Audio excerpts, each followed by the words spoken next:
केन्दुझर जिला पाटणा थाना अंतर्गत खमुआ ग्रामर कुसुमपसी साहिर श्री मुंडांक झियो से भुवनेश्वर स्थित एक घरोई विद्यालय जुक्त 2 रे पाठ पढ़ुथिबा बेले से किछि दिन हेबो छुट्टी नहीं गाँ को आसिबा समय रे सरासकोला ग्रामर जणे युवकंक सहित प्रेम संपर्क घड़ी उठिथिला। युवतींक बापा माँ घरे केही नथिबा बेले युवक जनक तांको घर को सबुदिन जिबा आसिबा करुथिला। सेही समय रे युवक सुजोग नहीं युवतींक सहित शारीरिक संपर्क रखिथिले।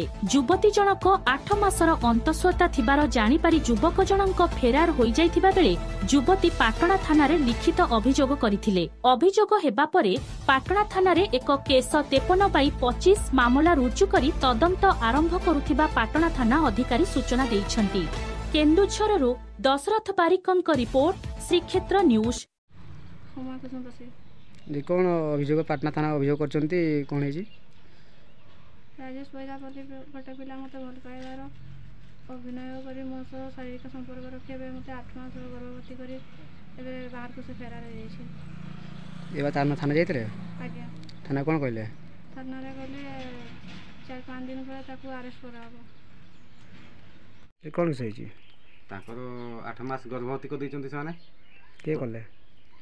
तार ना थे पिला ना राजेश पैदा बाप ना पिताम्बर पैदा ये पिला भी कौन कहूची? पिला आसीबी कहूची सी आसुनी। ये आपण माने एबे कोन चाहुचंती? हमको न्याय दरकार। हम ए थाना जाइतले? आज्ञा थाना कौन कहले?